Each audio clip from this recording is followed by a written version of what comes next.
Olá, bom dia, paz do Senhor. Hoje, dia 20 de dezembro de 2020, o domingo que o Senhor preparou sobre a nossa vida, a nossa casa, a nossa família. Já estamos aí às portas, de um novo ano, estamos a poucos dias do Natal e o Senhor até aqui tem nos ajudado, o Senhor até aqui tem nos abençoado, até aqui o Senhor nos protegeu, nos guardou, nos supriu, nos livrou, guardou a nossa casa, a nossa família, os nossos queridos, os lares aos quais representamos. Então, uma grande bênção em nome de Jesus e que você tenha um domingo maravilhoso. Sempre lembrando que hoje, domingo, a gente conversa às 10 horas da manhã e por ser domingo a gente também conversa às 4:30 da tarde. Nesses domingos do mês de dezembro, eu estou falando um pouquinho sobre o Natal. Claro que Natal para nós é mais do que uma data, de calendário, pura e exclusivamente, ali no dia 25 de dezembro, onde todo mundo troca presentes, nada contra, isso é maravilhoso, é muito especial, principalmente nos dias, nesses momentos que nós estamos vivendo, toda essa diversidade, pandemia. É claro que as coisas mais simples, a gente percebe que elas são as mais profundas, Como tudo de Deus é assim. O nosso Deus é muito simples, e por ser simples não significa que ele não seja um ser profundo, não seja um ser maravilhoso, especial, grandioso, sábio, em todos os sentidos. Então isso é maravilhoso. E é claro que quando a gente fala de Natal, para nós que conhecemos a palavra do Senhor, que temos o temor de Deus, o Natal é mais do que isso. O Natal é a revelação se cumprindo. O Natal é o plano de Deus. Vamos chamar assim, cartesianamente falando, tanto no sentido físico, humano, universal, mundial, como no sentido espiritual. Cartesianamente falando, é o cumprimento de toda essa palavra, na qual nem o tio, nem o ponto deixa de ser estabelecido pelo Senhor por aquilo que Ele promete e por aquilo que Ele faz e por aquilo que Ele fará, com certeza. E por que a gente sempre tem essa dinâmica, Vai lá nos tempos antigos e volta, vai e volta. Por quê? Porque nós vamos alimentando a inteligência da nossa fé. E isso nos faz fortes, capazes, resistentes, resilientes. Isso nos faz viver aquilo que diz a palavra do Senhor. Com o meu Deus, eu salto muralhas. Então vamos ler a palavra do Senhor falando sobre o Natal e falando sobre a revelação. A gente já falou nos domingos anteriores sobre Jesus como descendente, como a semente, o descendente da mulher, como Jesus, o descendente, o filho de mulher, como diz a palavra, depois filho da lei. Já falamos como descendente de Abraão, lemos o domingo passado, descendente de Abraão, lemos Gênesis 12, Gênesis 15, Gênesis 22, falando sobre essa manifestação como herdeiro, como filho da promessa, de Abraão. E agora nós vamos continuar no livro de Gênesis. Por que escolhi no livro de Gênesis? Porque tudo começa em Gênesis. Não tem como nós vivermos a nossa fé, aquilo que cremos, aquilo que temos como, claro, a gente tem até na nossa mente, na nossa cabeça, essas verdades.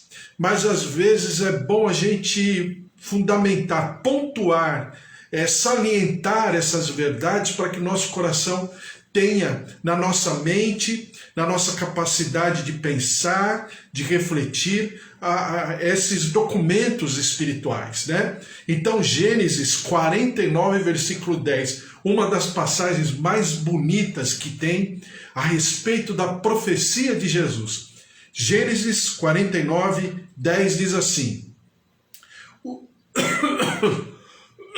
desculpe, o cetro não se arredará de Judá, nem o bastão de entre seus pés, até que venha Siló, e a ele obedecerão os povos. Vou repetir. Vamos lá.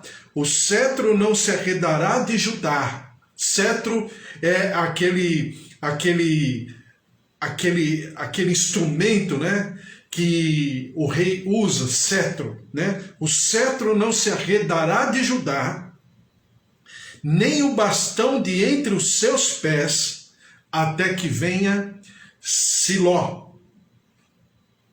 Só para você lembrar, Jacó está aqui findando com a sua vida, né? Jacó já está no seu leito de morte, e Jacó chama os seus filhos para trazer uma palavra profética sobre cada filho.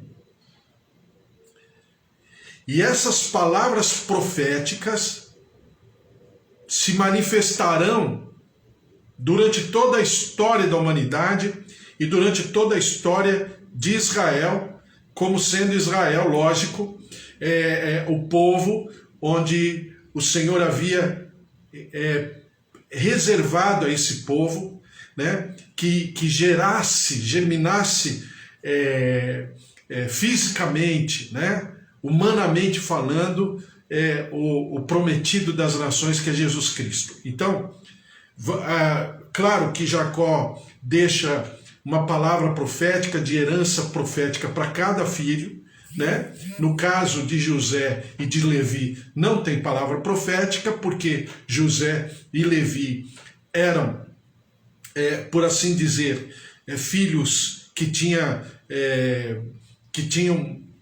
especificidades, né?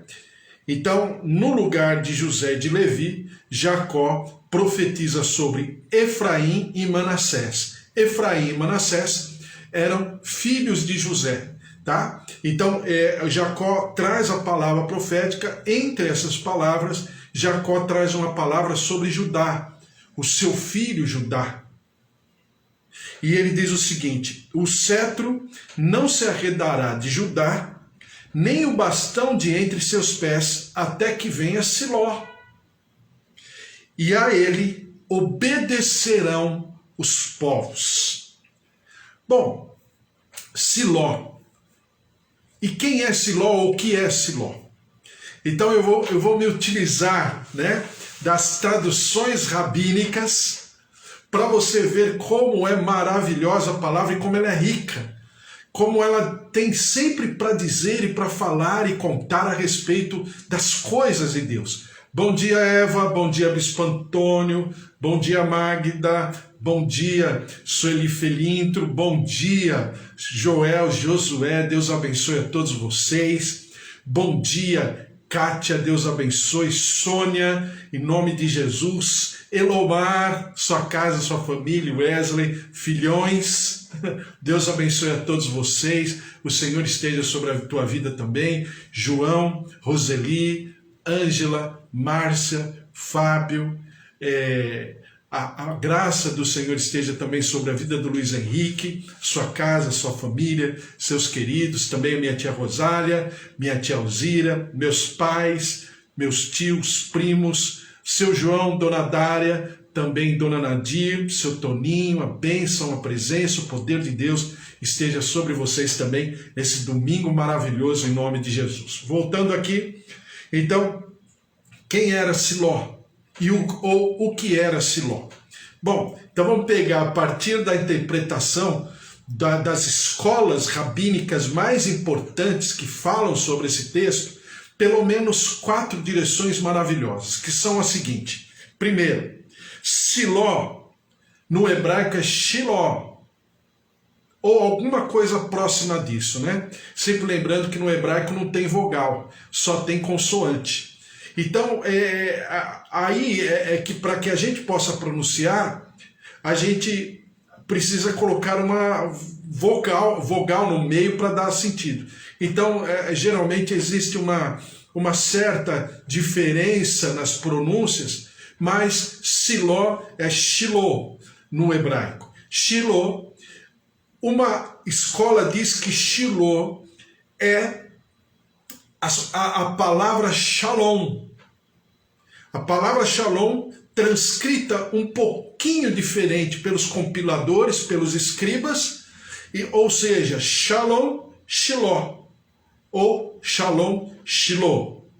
A outra escola diz o seguinte, que Shiloh é um nome próprio e se refere àquele que se deve reverência, ou àquele que se deve se referir com reverência ou de quem tem uma autoridade, ou de quem tem todo o poder, ou de quem tem toda a autoridade. Também, a Shiloh, para uma terceira linha do rabinato, diz o seguinte, das escolas do rabinato, se refere à placenta. Por que se refere à placenta? Porque se refere àquele que tem capacidade não só de estar na placenta, mas se desprender da placenta. Aí você vai falar, mas o que significa isso? Na cultura, significa o seguinte, a capacidade de se desprender da placenta significa a capacidade de criar condições próprias, pessoais, orgânicas, mentais, emocionais, de sair da placenta para aquilo que é a sua missão. Olha que, meu Deus, os rabinos, e só para você lembrar, da tradição rabínica judaica, né, claro, eles não veem Jesus Cristo, o nosso Senhor Jesus Cristo, eles não veem a plena manifestação do Messias, ou como eles chamam, do Machá, né, Messias. Então, só para você entender, eles não veem, mas olha o que os rabinos falam, essa terceira escola. Então é aquele que tem capacidade de se desprender, ou seja, é aquele que tem uma vida. Aí você poderia falar, mas todos não saem da placenta? Sim, mas não são todos que têm a propriedade, a autoridade, o poder não somente de decidir por si, de se capacitar a andar, mas ele também tem a capacidade de levar sobre si uma autoridade e um poder. E por último, né, diz aqui que Shiloh significa o ambiente da plenitude da autoridade do Senhor. Eu vou em 1 Samuel capítulo 1, só para você entender o que significa, 1 Samuel capítulo 1. Não vou ler todo, mas a gente sabe, até conhece da história, né? A história de Ana, o nascimento de Samuel. Ana era uma mulher estéril, casada com Eucana. Eucana, a Bíblia fala que era um homem justo, mas ele tinha 2 esposas, porque naquela época era permitido, principalmente se a primeira mulher fosse estéril. Então era permitido ao homem, né, ter uma outra esposa. E a outra esposa de Eucana era Penina. Lembram-se da história? Só para a gente lembrar, não vou entrar no mérito agora, não é essa a questão, mas estamos falando sobre Jesus, sobre as palavras proféticas dos patriarcas sobre Jesus. E Gênesis capítulo 49, versículo 10, fala sobre Shiloh, ou no hebraico Shiloh, que significa a plenitude, a manifestação concreta daquilo que já havia sido falado pelo Senhor em Gênesis 12, Gênesis 15, Gênesis 22 e agora Gênesis 49, versículo 10. Dentro dessa condição, diz aqui a palavra do Senhor o seguinte, versículo 9, eu só vou pontuar Shiloh, tá? Eu não vou entrar agora na história de Eucana, Ana e Penina, deixa para uma outra hora, mas vou falando aqui. Após terem comido e bebido em Siló, né, no nosso português Siló, estando ali Estando ali o sacerdote assentado numa cadeira junto a um pilar do templo do Senhor, levantou-se Ana e com amargura de alma orou ao Senhor e chorou abundantemente. Uma outra citação sobre Shiloh no hebraico está em Juízes 18, versículo 1, um pouquinho antes de Samuel, né? Juízes 18, versículo 1, que diz o seguinte: naqueles dias não havia rei em Israel, e a tribo dos danitas buscava para si herança em que habitar. Porquanto até aquele dia, entre as tribos de Israel, não lhe havia caído por sorte herança, né? E eles se reuniam, quando eles tinham alguma pendenga, alguma situação, eles se reuniam em Siló, no português, Shiló, no hebraico. Aí você vai falar, por que Siló? Quem era Siló? Siló era a cidade que comportou,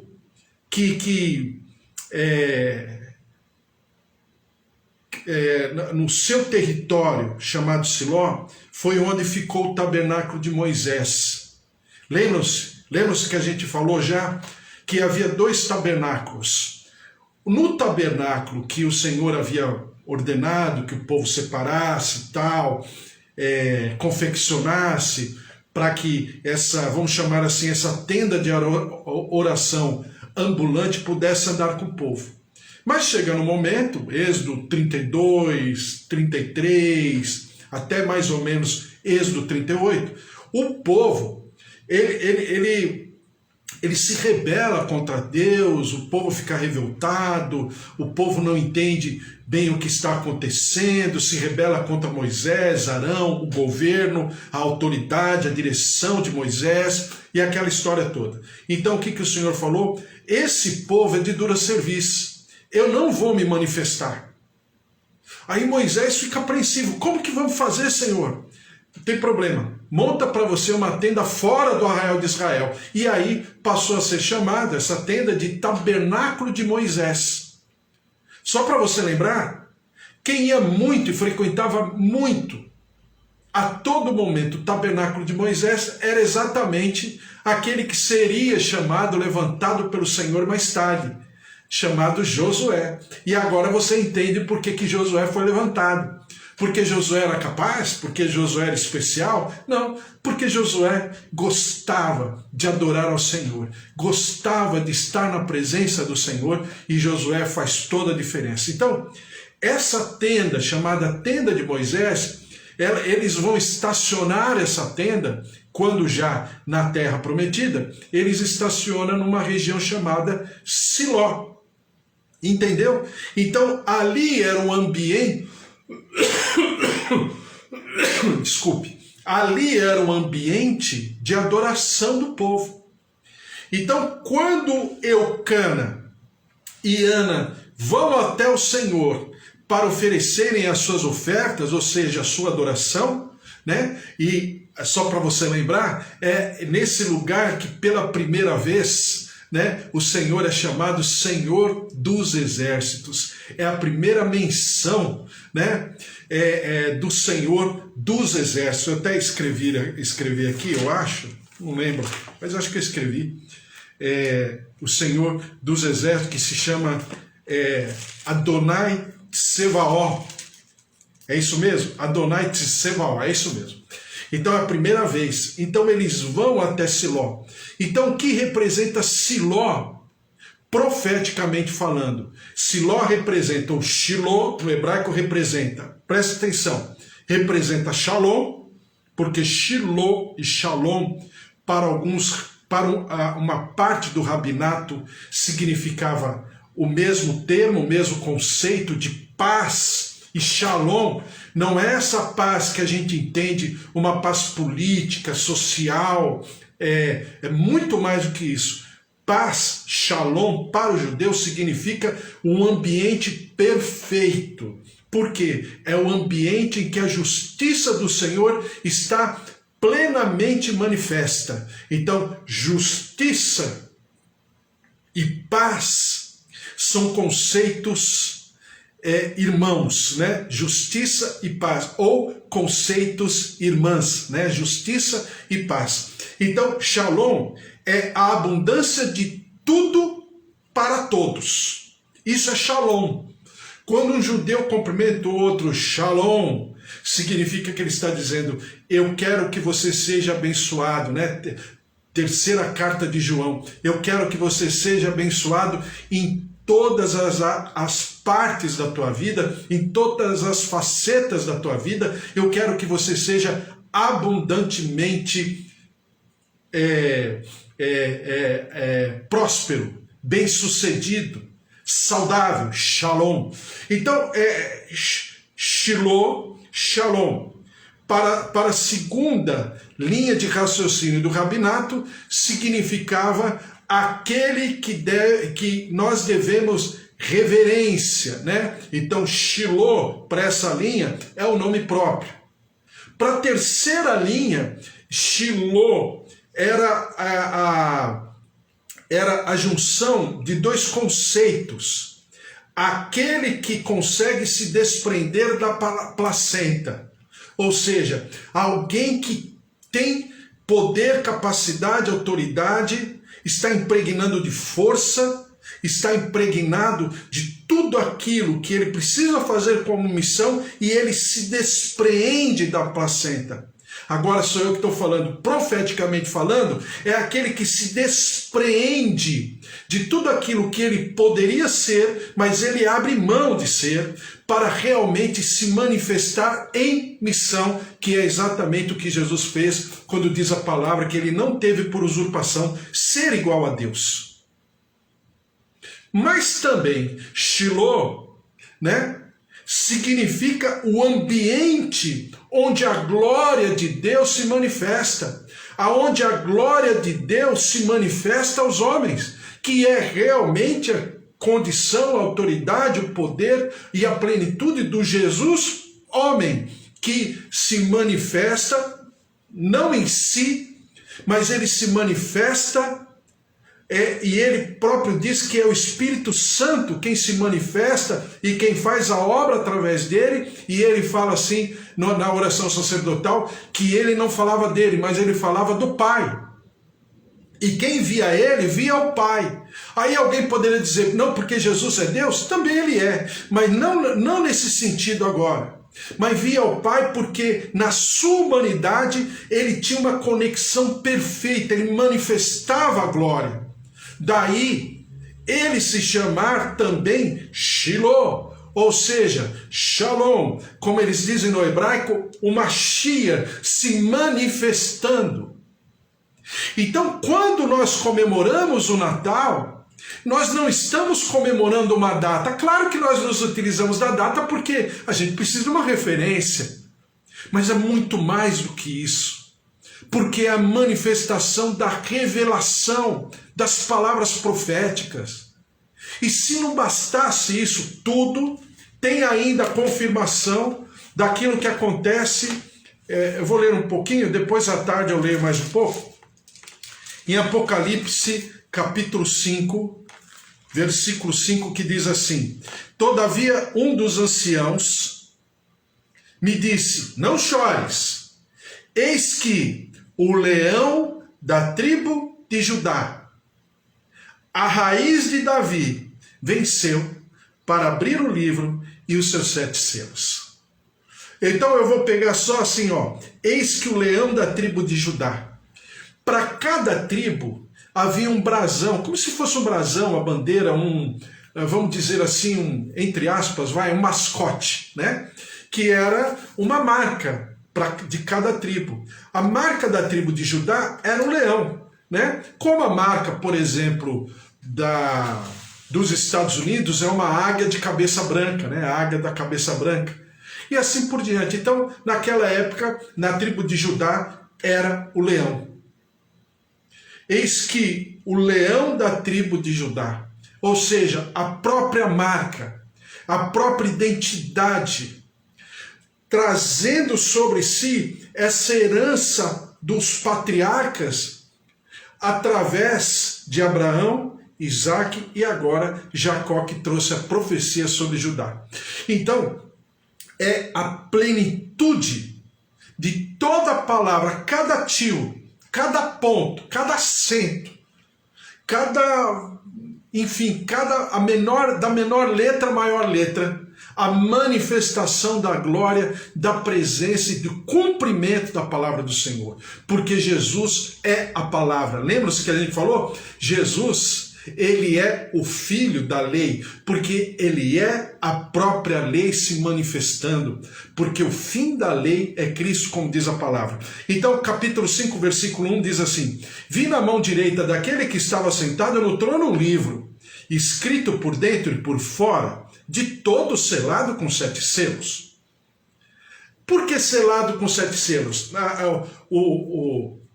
Os documentos, as escrituras eram importantes, então eram escritas, né, em rolos, e esses rolos eles ficavam enrolados, tipo pergaminho. E o que significa o selo? O selo era uma cera, né, era uma massa que fazia um anel, né, uma massa se fazia um anel naquele pergaminho, e depois punha num ponto assim, para fechar aquela massa, né?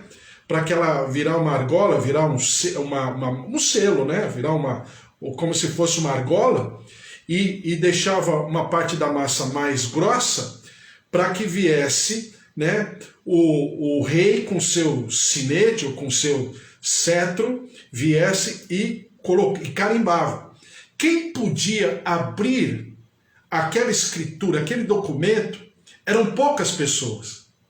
Ou até mesmo somente o rei, ou o seu herdeiro, né? Você vê isso em Isaías 29, versículo 11 e 12, não vou ler, mas Isaías está exatamente, profeticamente falando, ali, que não havia alguém de autoridade, de poder, para poder abrir aquele selo. E se abrisse o selo, não estaria entendendo o que estava escrito lá dentro. Agora, o que significam os 7 selos? Significam, né, 7 argolas de massa de cera naquele pergaminho, e significa que não é capaz apenas de abrir um selo, é capaz de abrir 7 selos. E não apenas abrir, mas conhecer o seu conteúdo, tendo autoridade e domínio sobre aquele conteúdo. Porque Isaías fala que não era somente a capacidade de ler, era muito mais do que isso. E diz a palavra do Senhor: vi também um anjo forte. Antes disso, estava sentado no trono, versículo 1 ainda, um livro escrito por dentro e por fora. Por que por dentro? É exatamente aquilo que o Senhor está falando sobre a sua palavra. A parte de dentro é a parte do interior, é a parte que tem aqueles...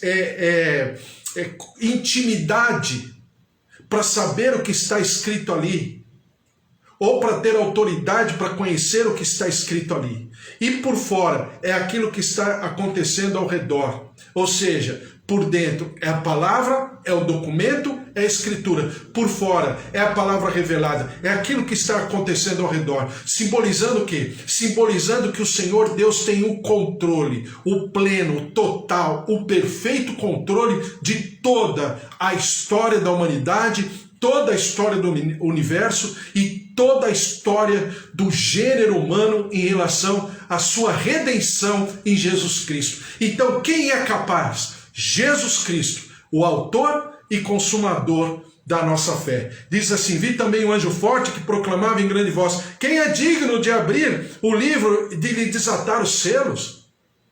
Ora, nem no céu, nem sobre a terra, nem debaixo da terra, ninguém podia abrir o selo, nem mesmo olhar para ele.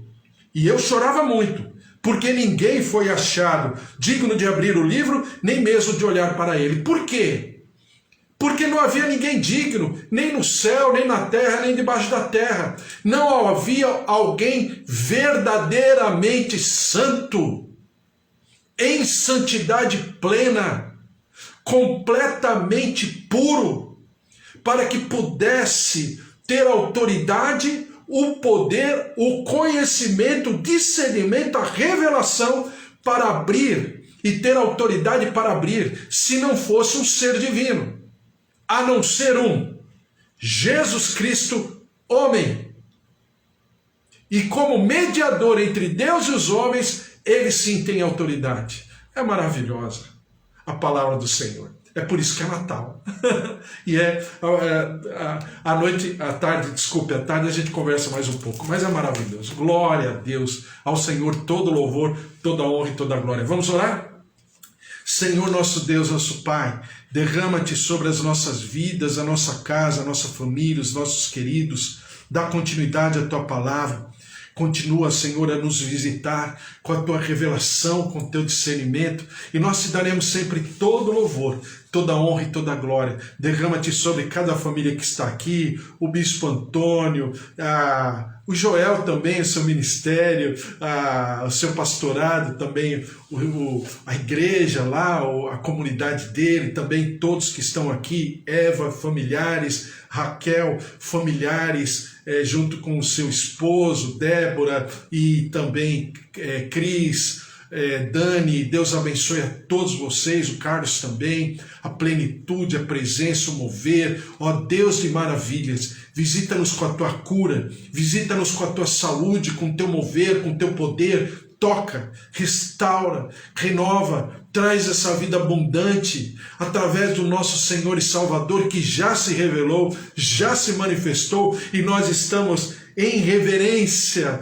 à sua autoridade, ao seu reino, Rei dos reis e Senhor dos senhores. A Ele todo louvor, toda honra e toda glória, em nome de Jesus. Amém.